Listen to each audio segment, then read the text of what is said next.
So yeah, let's start again. So hello everyone, this is Shruti Agarwal. I'm the founding member of D2C Insider. Today we have Rajesh Kaul with us, a seasoned professional who has spent almost 20 years in e-commerce and supply chain management. He has been associated with Future Group, DLF Brands, Fashion and You, Myntra, Home Shop 18, and is currently working as Chief Operating Officer at Naptool. We are here to discuss the best practices of e-commerce fulfillment, like tackling and reducing RTOs, distributed fulfillment strategies, key metrics and KPIs to track evaluating fulfillment partners, and where are the leakages in the system. Rajesh, we welcome to D2C Insider. Can you please give your intro and share the journey with Uh, everyone? Thank you so much, Shruti. So kind of you for your kind words. As you rightly mentioned, that have been working for the last 20 years and started my career as a operations executive from a courier company. And the journey for the last 20 years has been quite challenging. And from operations executive to chief of operations, have sailed through a lot of difficulties, gone through a lot of hardships. But at the end of the day, as they say that, supply chain is a tough task, though everybody keeps on saying SCM as supply chain, but I always call it simplifying the complex process. That is what we have been doing for the last so many years. And I think what we have also seen over a period of time in India is that, supply chain has become a robust process. And we still have a lot of stuff to do in supply chain, but keeping in view the last 10 years, I think we have covered a lot of ground. I remember early 2009 when e-commerce was alien word. I was talking to a few courier partners. I was telling them that, we need to do a couple of pickups in a day and shipments have to be delivered in 24 hours time. They were like, looking at my face and that, they were like, what 24 hours? But if we look at today's e-commerce and, the courier operations now, I think we have covered a lot of ground, getting deliveries done in no time, pickups happening.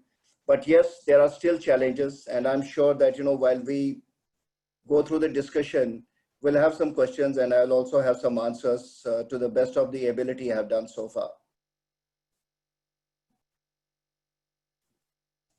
Rajesh, can you please on your video? Play your video. We want to see your face too. Sure. Just my video. Okay. Right. Can you see me now? Yes. Yeah. Yeah. Right. All right.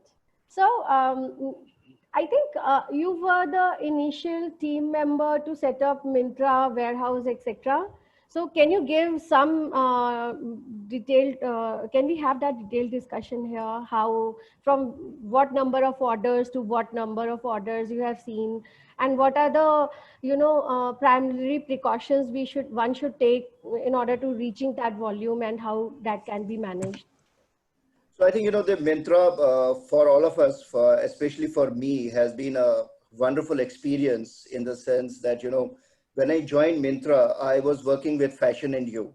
And Fashion and You, that point of time was a startup, a very good startup. And, that's from where I learned a little bit of e-commerce.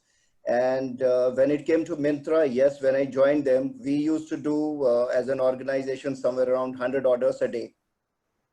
Okay. And from 100, by the time I was there, we moved to 40,000 orders a day. Okay.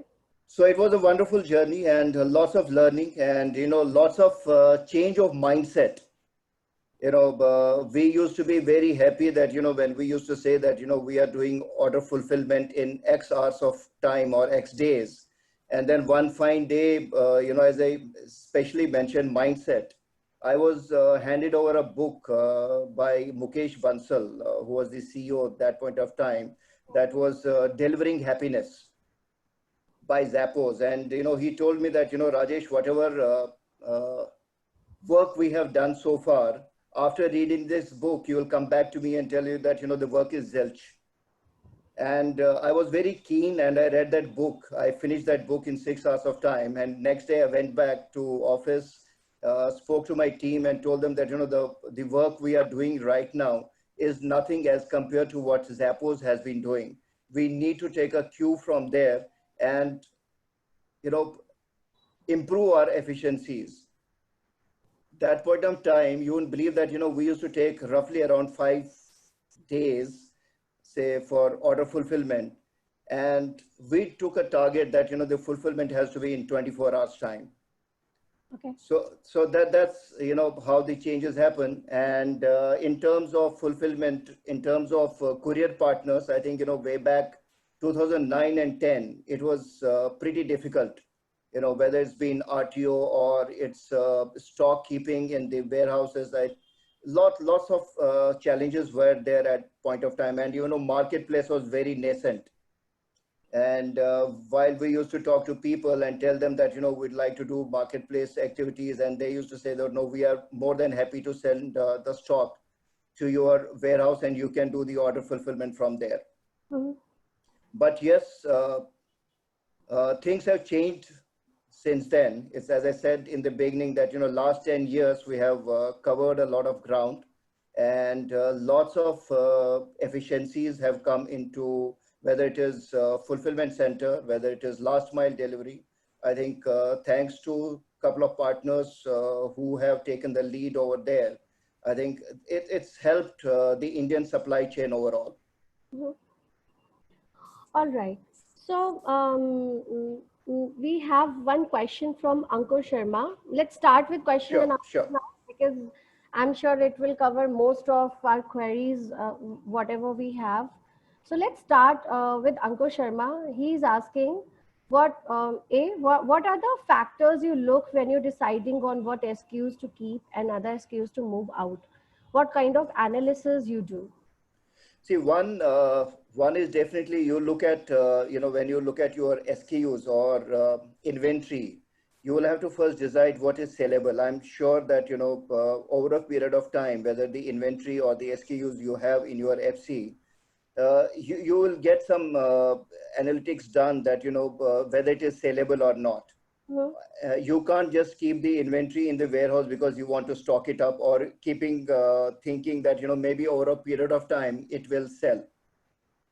So on daily basis, I think there has to be a deep dive done that, what are the SKUs or the inventories you have kept at the warehouse, are they really sellable or not? Mm-hmm. So it's like, everyday process, and month on month, week on week, you will have to keep on looking that, how do you do it? Is it really sellable? Is it really attracting? Is it really good to put on the portal? All right. Have you ever done a cost to serve analysis? Can you provide a case study? Could you elaborate more on this? Okay. So cost to serve analysis, can you provide a case study?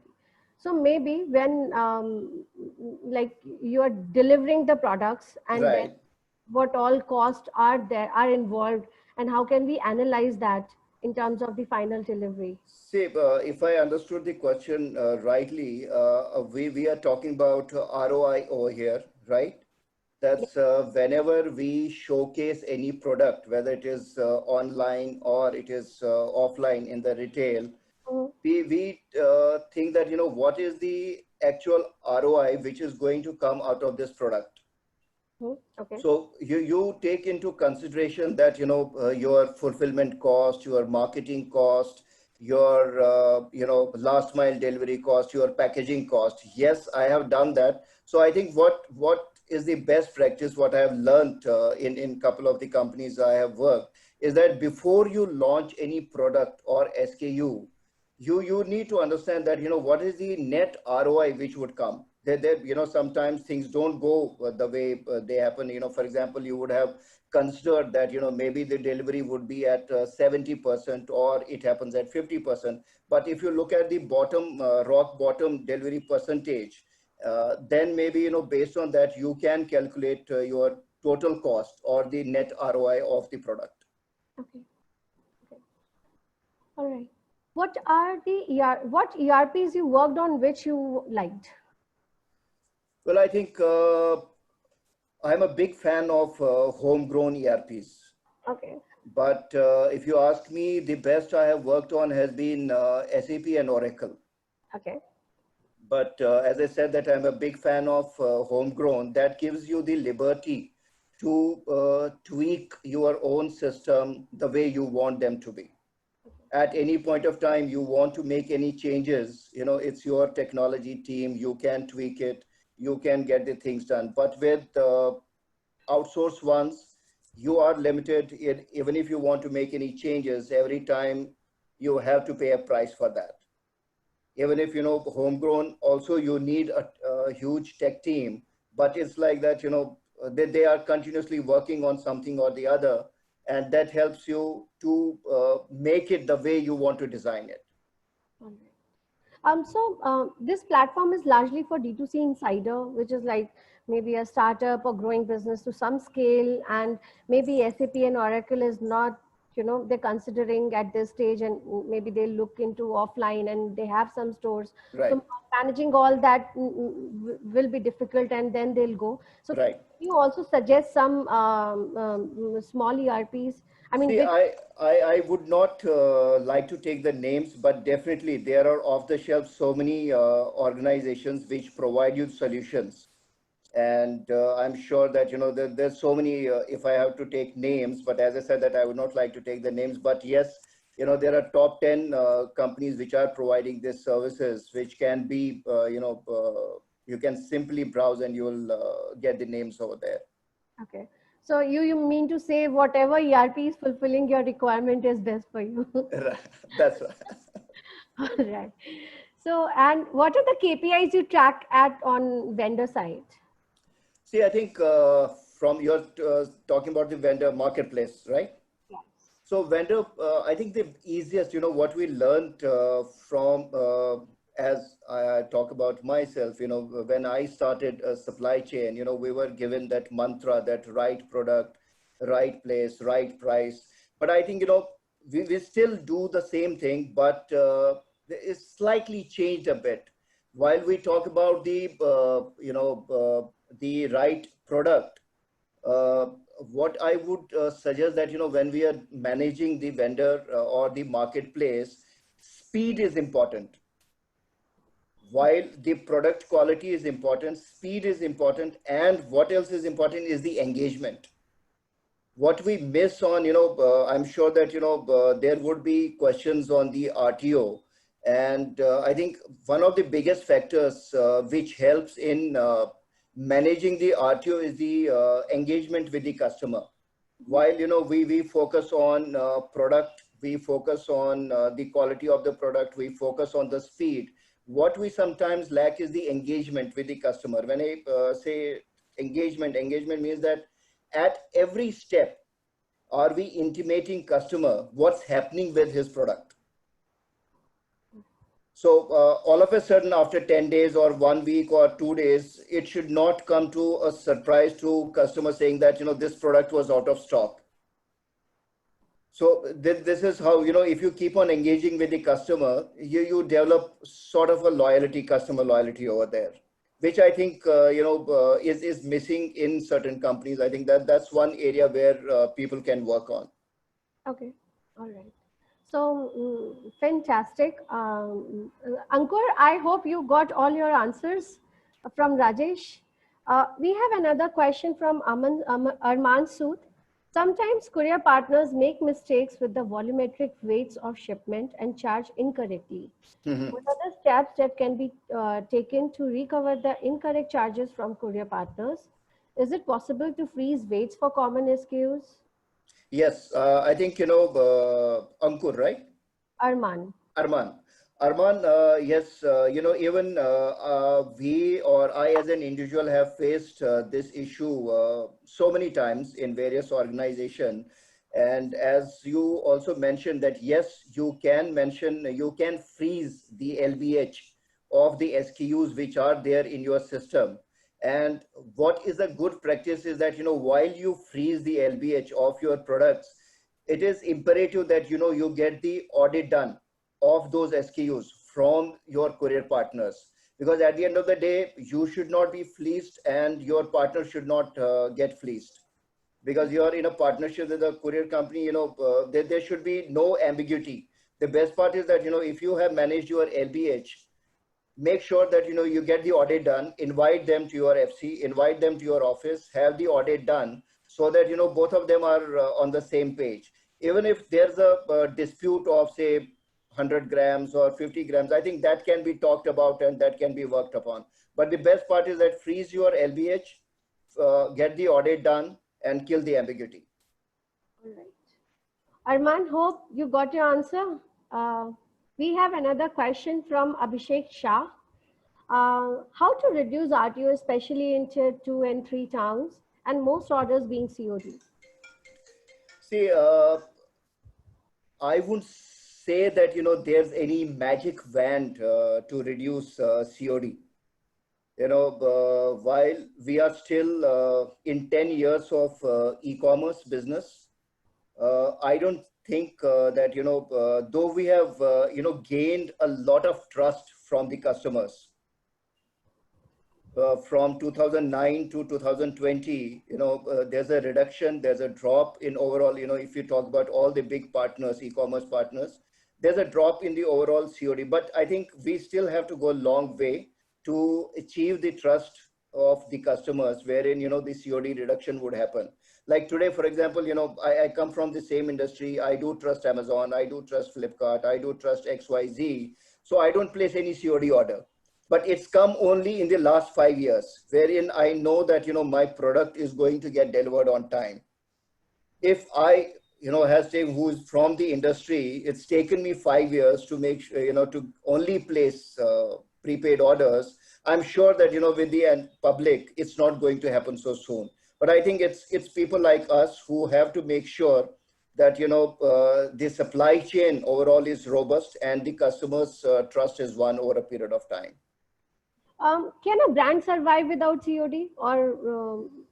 I doubt, I don't think so. As I said that, there's still people who still keep cash with them, especially, I wouldn't say it's only the housewives. Yes, there are kids, there are even men, who keep cash, and it becomes sometimes easy because, prepaid is like you're confirmed, you can't say no. Still, we have the mentality wherein, at last point of time, if we have to say that, maybe this product is cheaper at some other site, maybe I can buy it. So I still have that, a moment of decision to change.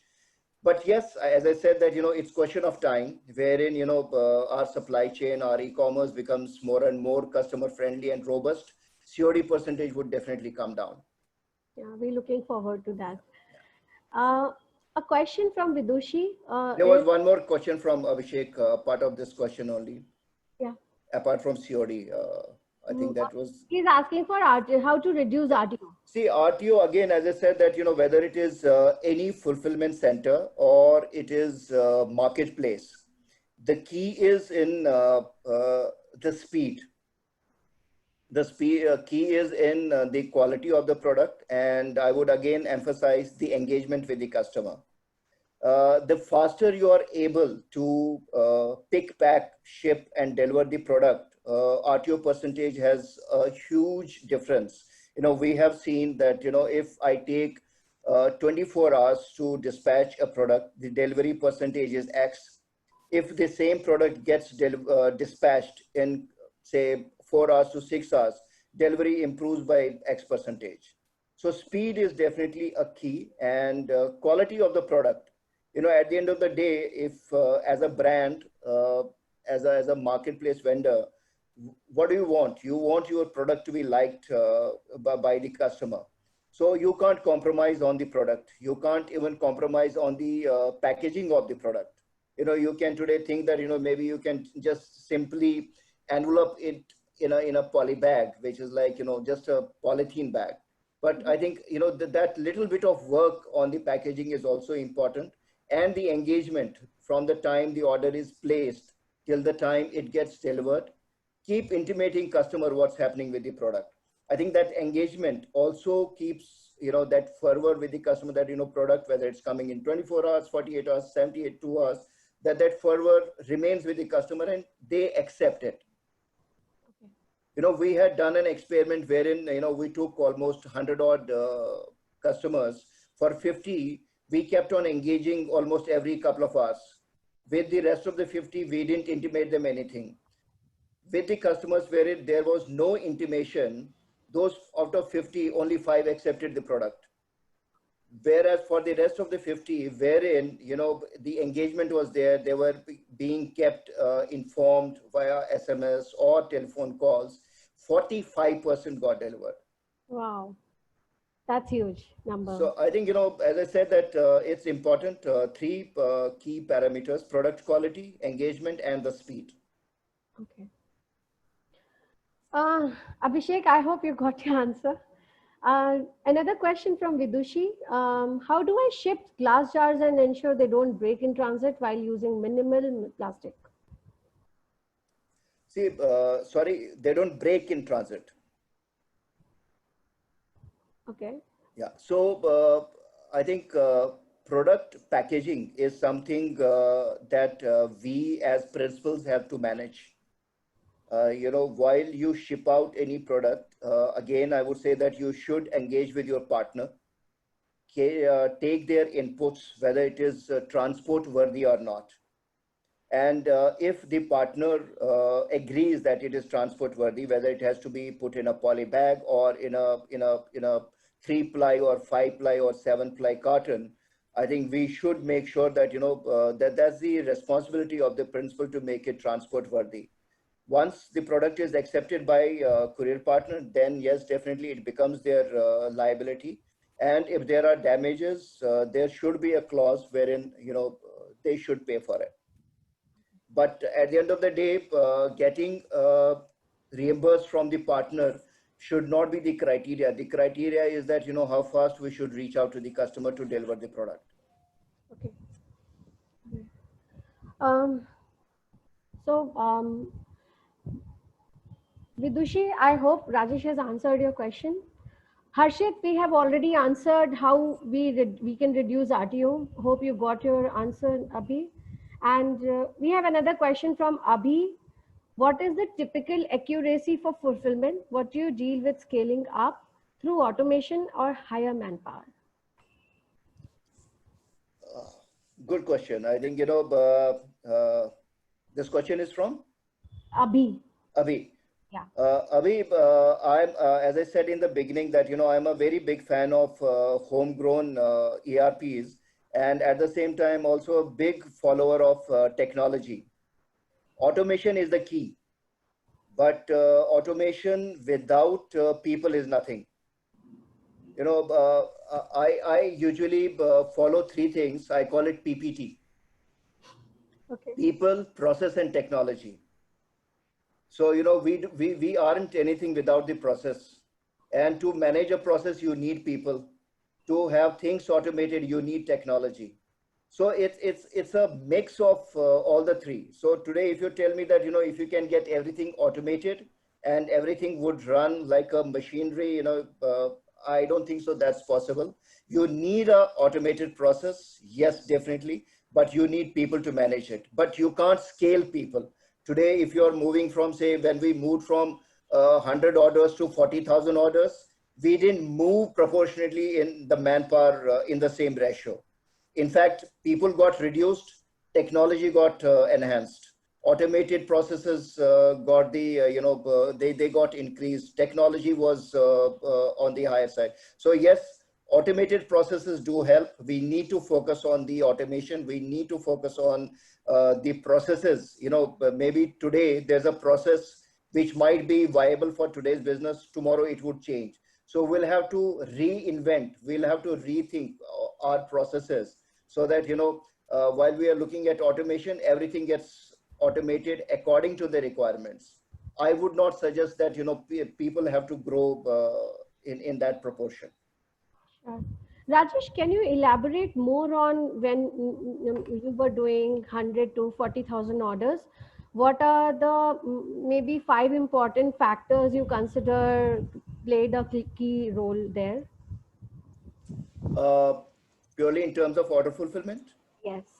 Yeah, so as I said, yes, first would be that, how do you place your SKUs?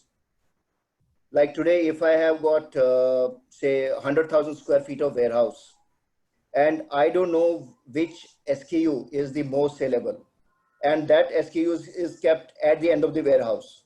So that means to cover that ground, any picker would take 2 minutes, 3 minutes, 5 minutes, whatever time. So you're wasting that time. So first important thing is that, it happens only over a period of time that, whatever are your important SKUs, which are sellable, which are selling, you need to keep them closer uh, from the pick perspective. Okay. And second thing, what we did that point of time was that how do you manage multiple orders? So one order has got multiple pieces. So do you wait or you keep on picking the single order and then do the multiple order? So there has to be a process so that you don't wait for the other product of that order to come in together, club them, and then pick, pack, and ship it out. Third, as I mentioned, again, speed, that how fast you are able to pick, pack, and ship. How many times are you able to make your courier partner do the picking from your fulfillment center? Sometimes what we feel that, by doing everything till 4 o'clock, whatever orders have flown in, that is the best strategy. I would say that, we should, if the warehouse is running 24/7, we should have our partners doing the multiple pickups. Mhm. According, you need to have the knowledge about what time do they have the connections. So there's a midday connection, there's a late evening connection, and then there's a early morning connection. So you plan your fulfillment, you plan your order picking in such a way that, all the orders which are placed till, say, for example, 4 o'clock, they get connected to the network they have by 6 o'clock. All the orders from 2 o'clock onwards till 8, they get connected by the midnight flight. And from 8 till 4 o'clock in the morning, they get connected by 6 o'clock flight in the morning. Mhm. So I think, that's important. The connectivity is important.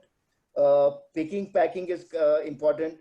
How fast you are able to hand it over to your courier partner, that is important. Wow, fantastic. Another question from Anjali. Given your journey at Myntra from 100 orders to 40,000 orders per day, how do you think one should approach distributed warehousing versus centralized warehousing, appending the quarter first? See, it's a slightly tricky question in the sense that it depends, if you ask my opinion on this, these days, important is that, how fast you are able to reach out to your customer. Mhm. Now, whether you keep the inventory at the warehouse or at the drop ship, at the marketplace, at the vendor, I think the time taken is similar. Okay. The issue of having multiple warehouses, according to me, is that, in a warehouse, a team has to pick multiple SKUs, whereas marketplace, a particular vendor has only one SKU. So it becomes easy to ship from a vendor than to ship from the warehouse. But yes, there are certain brands wherein, they don't have the capability, or the vendors, they don't have the capability to ship from their factory. Then in that case, I would say that, the warehouse has to be very strategic in the sense that you don't have multiple, but if you keep it in a central location, it caters to east, west, north, south in such a way that the transit time taken is same if it would have been from the four warehouses. And keeping in view, as I mentioned, that today any courier partner has got multiple dispatch times. So it becomes easy that, whether you are shipping it out at 4 o'clock, whether you are giving the inventory orders at 10 o'clock or early morning, it will still reach the next day. So today, if I do pick pack in Delhi and if I have to deliver in Bangalore, so it happens next day. So majority of the tier cities, I would say even tier two, the delivery happens very next day. So if your brand is willing to give the inventory at one location, I would suggest that, maybe one or two FCs are more than enough. All right. Hope you got your answer, Anjali. Another question from Dharmender. Um, yeah, another question from Dharmender. Can you talk a bit about how to plan for demand using historical data and talk about a few factors which affect the expected projected demand? This helps in cutting down on costs of storing idle inventory and at the same time will help on improving service level, minimizing OS, and hence losing on prospective demand. So, analysis you can do only, as he had rightly mentioned, that, historic data. So if you have a historic data, say maybe for 6 months or 1 year, I think you can easily slice and dice over there and see that, for the last 6 months, if there has been an inward, and against that inward, how much we have been able to sell out. Mhm. And whatever inventory is lying in the warehouse, say for example, for 1 year, is it uh, is it selling or not, or it's just getting piled up. When I say getting piled up, that again, you'll have to look at all the SKUs, that how much has been sold in the last 3 months, how much has been sold in the last 6 months, how much has been sold in the 1 year. I would suggest that anything which is not being sold in the last 45 days or so, there should be a question mark on that. Anything about 3 months, 6 months, or a year, it's, according to me, it's a dead inventory. If there's no turnaround on that inventory, it is not being sold. And or even if you have less orders on that particular SKU or inventory, it is better to have that either to send back to the brand, have it liquidated, but don't get don't get it piled up, don't stuck to it. And if And it's a brand itself, then sorry, if it's a brand itself, even if it is a brand itself, then they need to take a call on that. For example, today, if I have I don't want to take any brand name, but if, say for example, I have a shoe, Mhm. and this shoe of a particular color is not selling for say 6 months, so I can't be rigid enough that saying that I have manufactured it, I have spent lots of money on it, but you are forgetting that your inventory carrying cost is much more than that what you would have spent on the production of that product, because you are paying for the warehousing rent, you are paying for people to manage the inventory, and it's dead rubber for you. There's nothing else. You just keep on piling the inventory over there, and nothing happens to it. So I would say that any product, any SKU, wherein you see that there's no traction for more than 45 days, there has to be a question mark, that what's the quantum of the sale which is happening on these SKUs. All right. And on out of stock, I think I'm a big believer that there should not be even a single SKU. They should go out of stock. So that means it's a wrong planning. The product which has been planned has been either there has been a fake GRN, or there has been a fake planning. Otherwise, yes, sometimes you will have more orders. That's a different scenario, that wherein you would have put, say that today 100 SKUs and 100 orders against that. That's a different out of stock. But if you have a out of stock which is like 100 orders and you don't have 100 SKUs, that's a big issue. But yes, out of stock you should try to fulfill, because at the end of the day, that's the demand from the customer, and you should go back to your supplier, you should go back to your brand and make sure that that out of stock order should be fulfilled, because you're playing around with your customer experience, which is not accepted.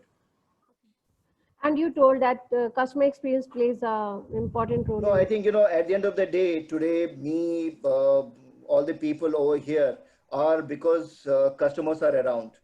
And if we don't make customers happy, they are not satisfied with our services, I think none of us exist.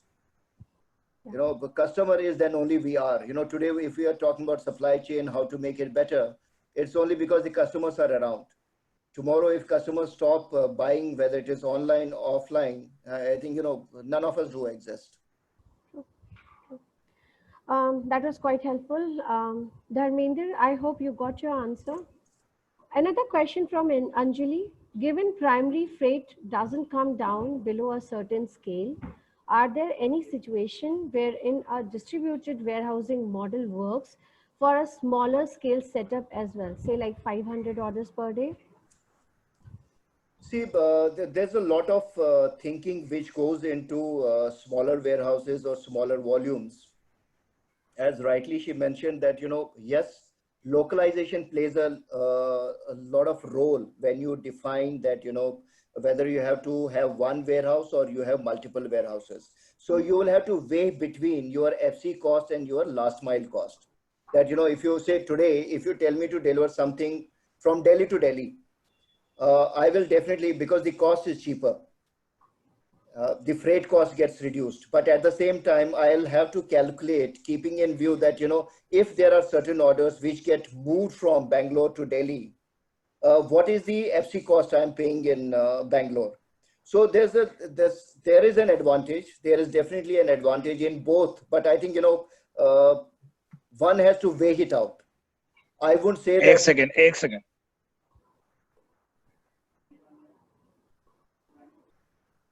Harshit, is there anything you want to say?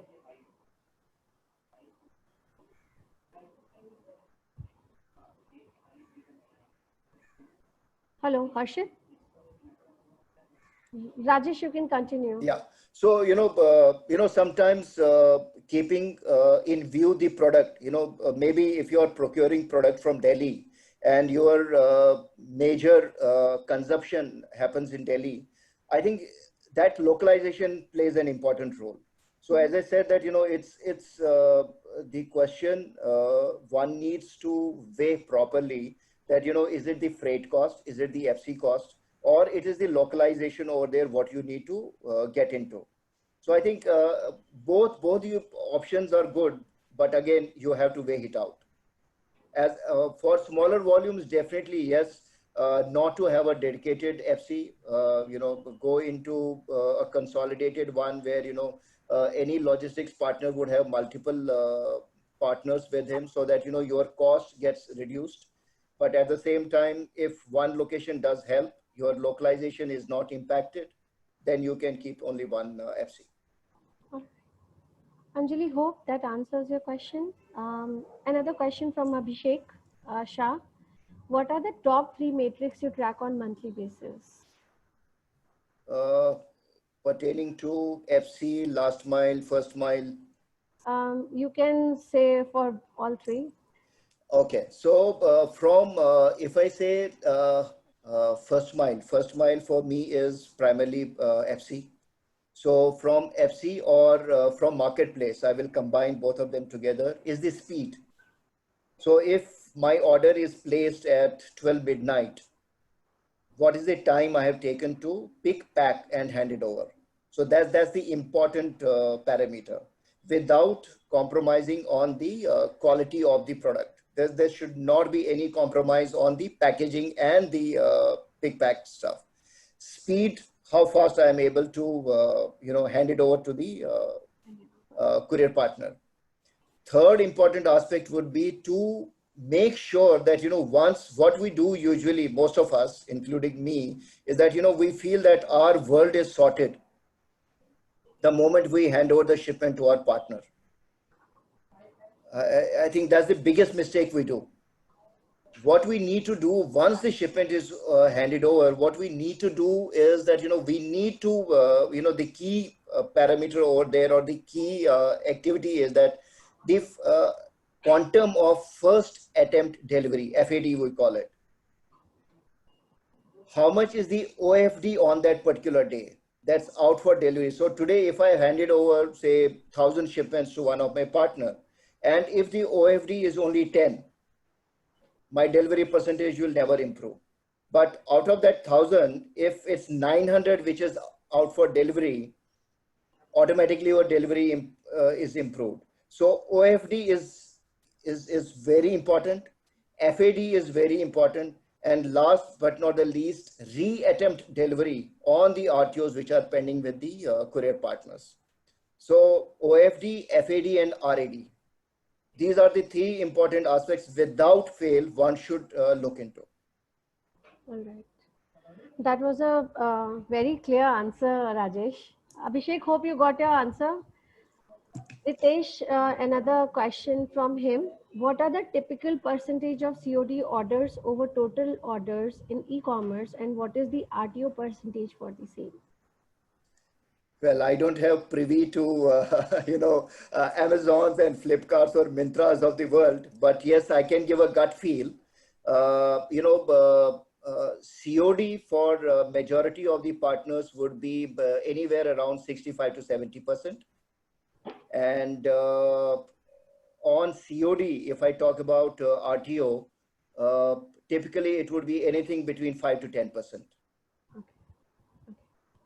But this is with the bigger players. But the rest of the players, the RTO percentage on COD could go as worse as 35% as well. Okay. And what will be the RTO of those orders? Any percentage? Of which one?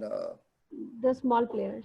The small players, as I said, that it could go as much as 35% RTO. And for them, maybe it could be maybe more than 80% COD percentage. Ritesh, hopefully you got your partial answer. So, Pankaj has one question. Can you name a few good B2B logistic partners for a startup? B2B, I think, there's this slight, I would say, downgrading or downfall in our B2B business of late. There have been good partners like Gati, TCI, Safex used to do a lot of B2B business, but I think, I don't know, somewhere they're lost. Something or the other is going wrong with majority of them. But yes, if you have to ask me, I would recommend maybe Gati, TCI. There's one company by the name of Innovative. I think these are some of the players you can bank on. All right. Pankaj, hope you got your answer. Another question from Abhishek. Is COD on One more thing, most of the bigger players also like Delivery, Ecom Express, Express Bees, they're also planning to have B2B vertical. Maybe after some time, you can get in touch with them as well. Okay. We also need to see what is the pricing model they have. Right, yeah. Because I think in B2B price makes a lot of sense. I mean, that's that's very cheap. Most of the times you have a slab which is around up to 5 kgs, which is not there for air shipments, or up to 10 kgs. So you have one slab, say for 5 kgs, you end up paying only 90 rupees or 100 rupees, which is just 20 rupees a kg. Yeah. But yes, B2C is completely different. You start with 500 grams, and because it's majority by air, so the pricing is completely different. Sure. So Pankaj, hope you got your answer. Another question from Abhishek. Is COD on pre-orders a good idea? COD on pre-orders? Yeah. I need to understand more on that. What exactly? So, for example, OnePlus 8 has launched a product and you want to pre-book it. So, COD giving on that particular product is a good idea? No, I think, we should not restrict, when you are a startup, I wouldn't suggest that, you should restrict based on the prepaid or COD. There should be no restriction, because if you have any clause put that we should only go for this this parameter, that stops your traffic.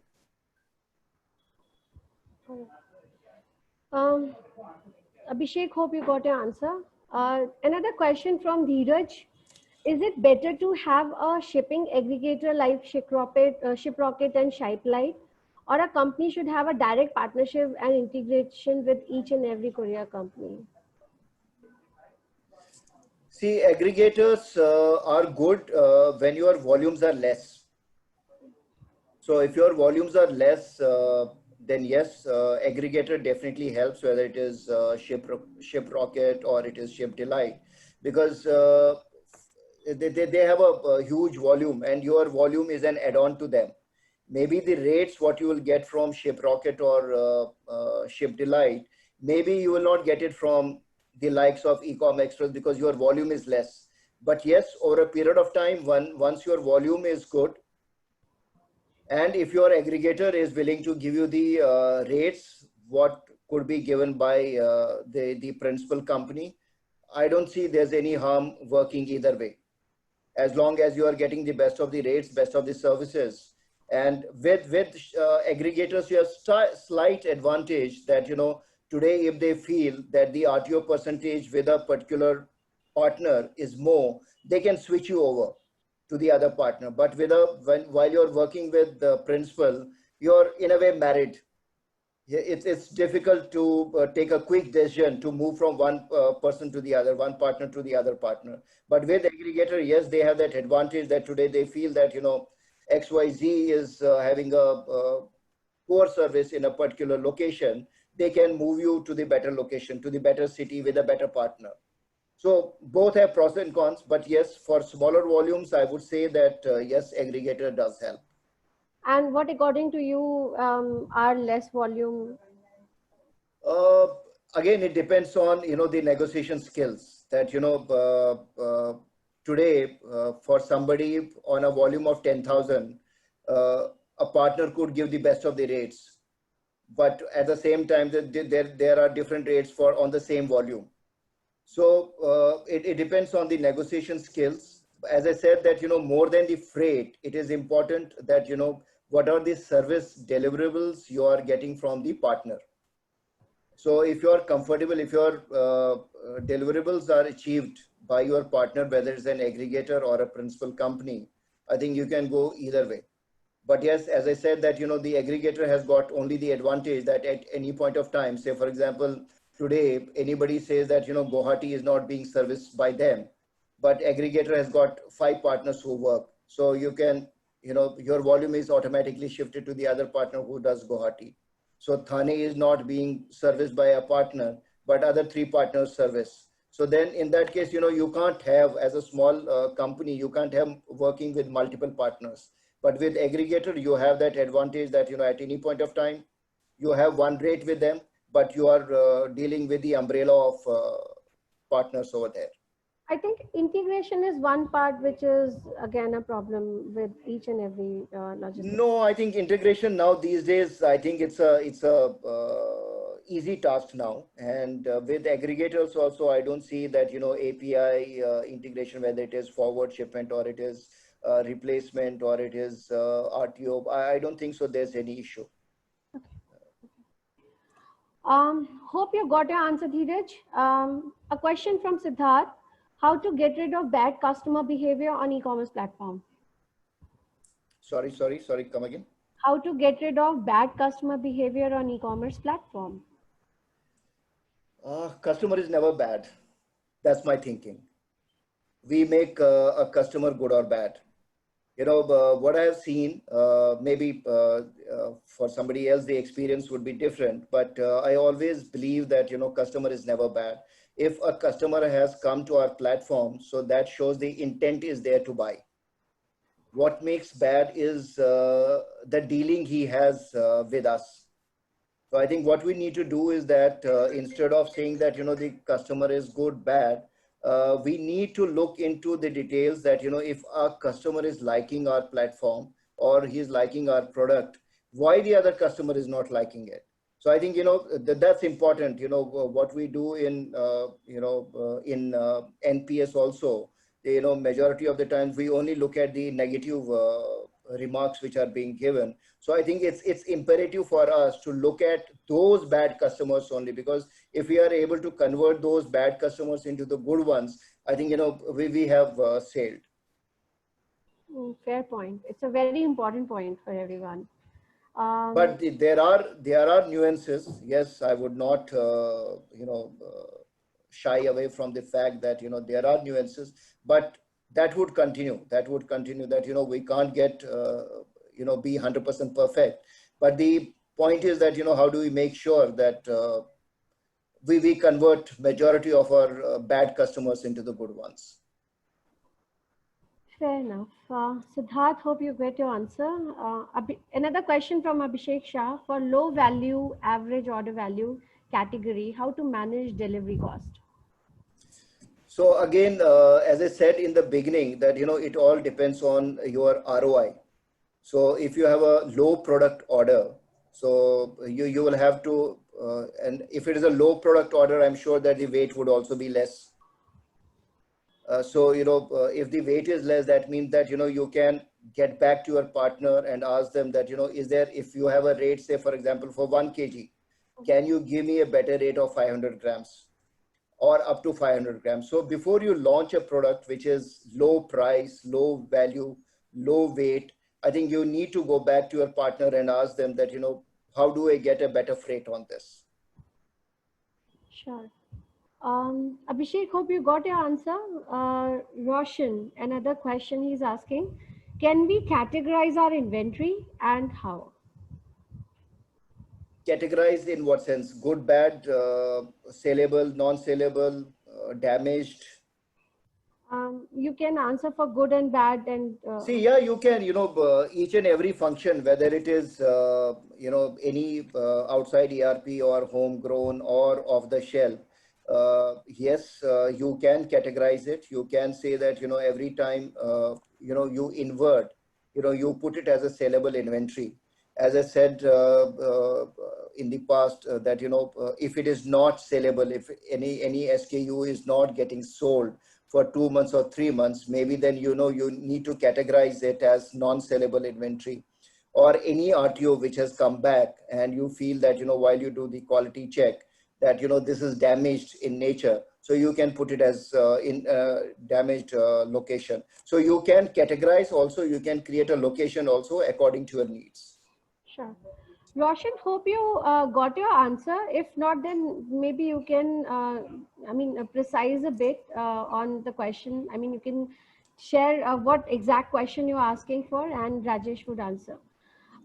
We have one question from, he's responding to one of our question, the distributed warehouse question. In today's time of city-wise lockdown, distributed warehouse might be a good in short term. Yes, very true, very true. Keeping in view that we in the month of March and April, we saw that the entire country was locked down and locked completely, and e-commerce was not working. When I say e-commerce, I refer to last mile delivery, and what they were delivering were only the essential items. So yes, for short term, definitely makes sense to have fulfillment centers which cater to local requirements, city or maybe even state requirements. Yes, that makes sense. But long term, as I said, that you will have to weigh that whether it is the freight cost you are willing to pay more, or it is the FC cost you are paying currently. So both have pros and cons. So you'll have to weigh it out. But yes, current situation may demand that maybe fulfillment centers have to be closer to the customers. Mahesh has one question. What are the factors to be considered while scaling up the number of orders? I think we answered this. One is definitely automation. The other is that, how do you reinvent your processes day in, day out, and definitely the quality manpower. Pankaj is asking, my product weight is heavy, ranging from 5 kg to 20 kg shipment. So all of my shipments go through surface, not air. Right. I have one warehouse in Delhi and I'm thinking to open a new warehouse in South to increase the delivery speed. Which location will be suitable according to you? Again, it depends, where you are sourcing the products from. South, ideally, Bangalore is a good location. It gets connected to, whether it is Kerala, whether it is Chennai, Tamil Nadu, its connectivity is pretty good. But again, it depends where you are sourcing your product from.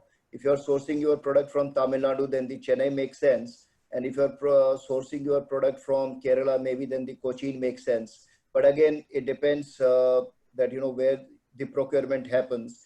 And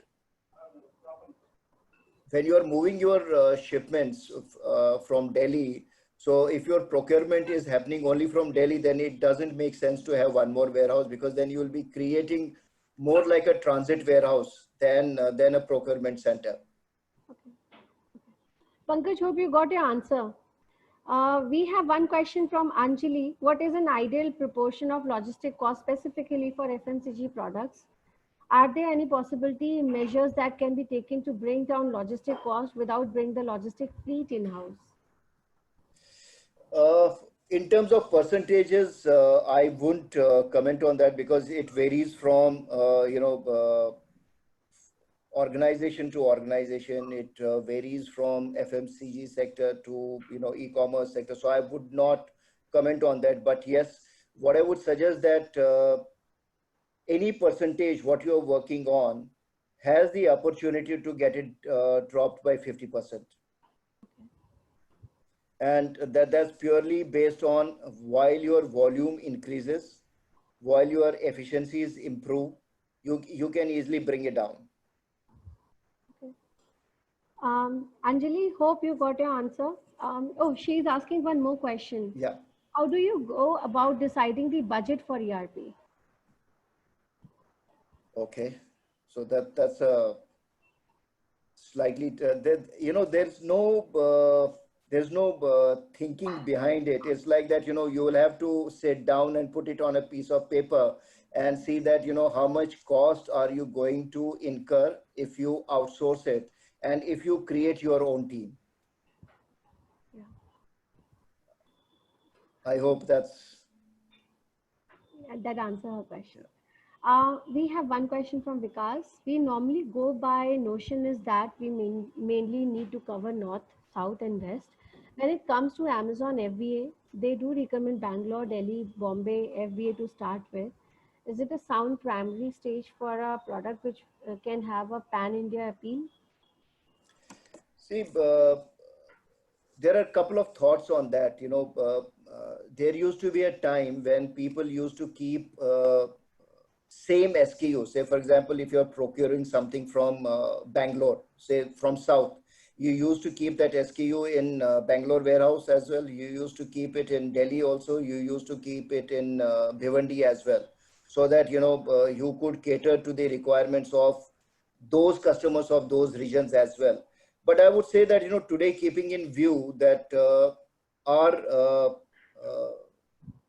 uh, dispatch time has shortened, our delivery which happens to any of the locations in no time, I feel that there's no reason to have multiple warehouses until and unless your product is procured in different locations, and you don't want to take your product from, say, Bangalore to Delhi. Then it makes sense. So if you're procuring southern products from Bangalore or from any other location, then it makes sense to have a warehouse in south. Otherwise, if it is like a product which is accepted and the demand is from all over the country, then it makes sense to have only one FC. Okay. Um, so Funny is saying, Funny was asking the same question what Dheeraj asked for aggregator, Shiprocket, and Shipelight. I think Funny, you've got your answer. Poem Kabra is asking, what are the areas to focus on for reducing quality related returns? Also, if you could highlight best practices in technology that can be used to identify problems. So, one to reduct for the reduction of RTO, as I mentioned earlier as well, what is important is the quality of the product and the speed of the product. Mhm. So, what we have seen from the analysis done is that the rejection primarily happens if the quality of the product is not good, Mhm. and you have taken lots of time to deliver the product. And thirdly, that there's no engagement with the customer, what I mentioned. So I think if we keep in view all the three things, that the speed is very important, the quality of the product is important, and how you are able to engage with the customer. So I think these three parameters help in overall reduction of the RTOs. All right. Okay. Poem, hope you got your answer. We have another question from Nikhil. Is there a benchmark for monitoring logistic cost or can it vary across industry? See, it varies, as I said, it varies from industry to industry, but we have a online data also, which says that, for specific industries, what is it is. So maybe team can have a look at it and, they will get an idea. But yes, uh, typically anything, in our industries, anything around 5 to 10% is something which is acceptable. But again, it depends. Some companies do look at the supply chain cost from the sales perspective. Some companies look at it from the what is the profitability done. So there are various parameters. So I think that that's slightly a bigger question to answer. All right. Nikhil, hope you got your answer. Uh, Mohit is asking, all logistic vendors have increased rates post COVID. Do you Right. see the rates going down at all, or is so? Any idea when?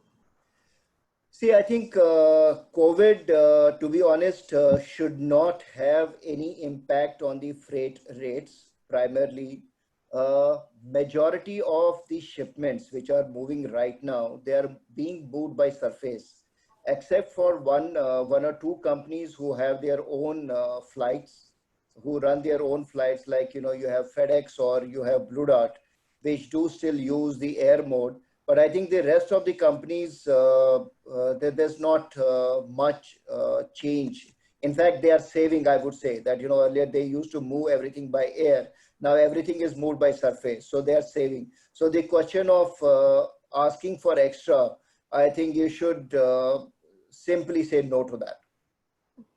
There are companies who are asking for COVID charges, and the diesel has increased. But I think it's time to put your foot down and say that there are no increased rates to be given. And what if all the logistic players are playing on that part? Then what is No, the? I think again that's purely your negotiation skills, and you have to go back. That that's what we keep on doing day in day out. They have to make money, and at the same time we have to make our organizations profitable. So it's like, who is better able to do the arm twisting? So Mohit, be prepared to negotiate the logistic layers then. Dheeraj is asking, what are the most important things to keep in mind if an FMCG startup is looking to sell on Amazon USA or maybe ship the products to individual customers from India? Because shipping charges are completely double of the product amount. Okay. Though I have not dealt in that area in the past, and my knowledge is very limited on the cross-border deliveries.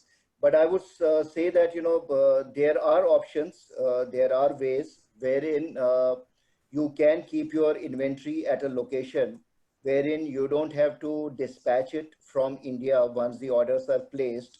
So there are I'm not getting the right word for those zones, wherein in particular areas, for example, there used to be Singapore used to have a zone, Dubai used to have a zone where you could keep your inventory, and at any point of time, whenever you have dispatches for any part of the world, you can ship it from there to reduce your delivery cost. But as I said, that my knowledge in this area is limited, so maybe next time I'll study about it a bit, and then maybe I'll be able to answer. Sure, we'll have you again here. Mohit, so he's asking to the same question about logistic vendors, that the surface rates have also increased across all partners. Yeah, as I said that there is some genuinity in that. I wouldn't completely say that if they are asking for higher rates, that's completely unacceptable.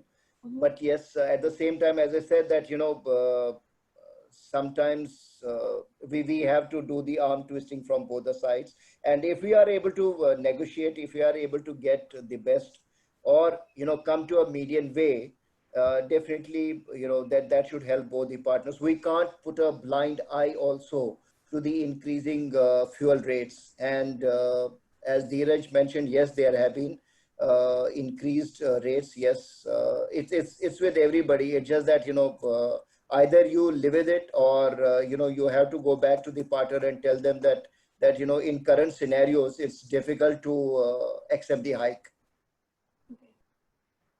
Mohit, you've got your answer, hopefully.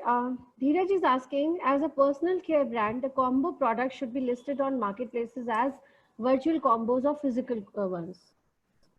I think both should do fine. I think that there should be, as I said, that there should be no parity. I think both should do fine.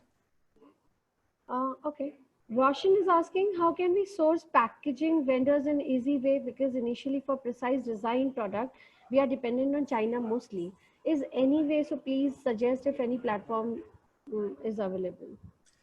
So there are a couple of partners who do provide customized packaging also, and couple of them very professional as well. So I think they can get in touch with them, and they should be able to help. Okay. I have 2, 3 more questions. One is, what do you suggest to have a fulfillment center in-house, or can we outsource it to any third-party agency? What is the ideal way to deal with? See, outsourcing, according to me, is ideal always. That at any point of time, uh, you want to move out of that relationship with your own people. It's difficult in the sense that you have to do the leasing yourself, you have to get the manpower yourself, you have to do the technology yourself. So instead of getting into these many hassles, it's always good to go for a partner who is solid, and always go for a fulfillment center where multiple customers are serviced, so that tomorrow if any partner moves out, there's no impact.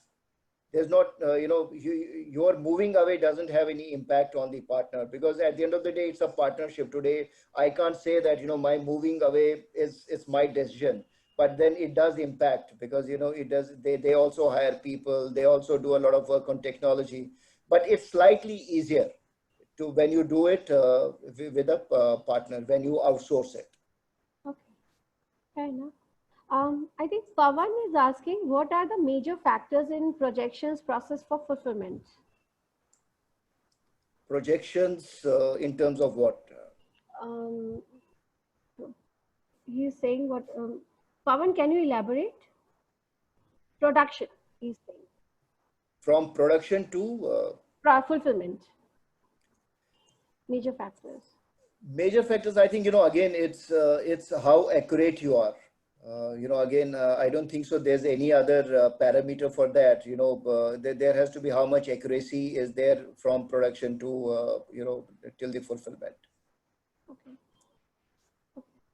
Another question that I have in advance is, what do you say? So marketplaces are working on different models.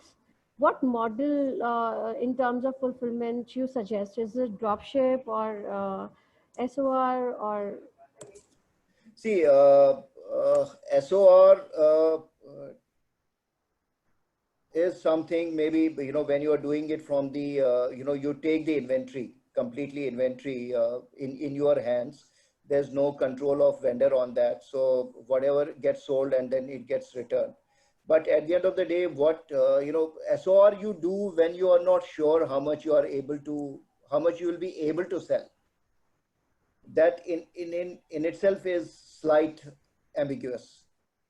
Dropship is I would say that that's the right way to do it, because you are not moving away inventory from one place to the other place. Whatever is getting sold, that is being dispatched. There's no bad blood between the supplier and the platform where the supplier is selling. So I would say that dropship is more evolved and better option. All right. So I think we are out of questions now and out of time as well. It's 5:22 almost. So thanks, Rajesh, for your time, and having you here is definitely awesome.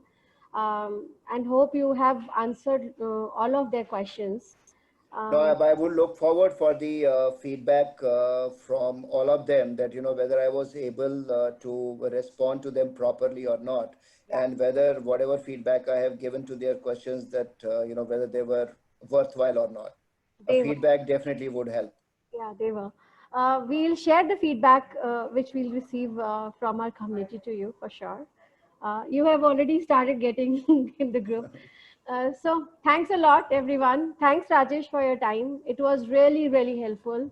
Thanks, Shruti. Thank you, everyone. Thank you. Thanks, Thanks. everyone. Bye. Take care.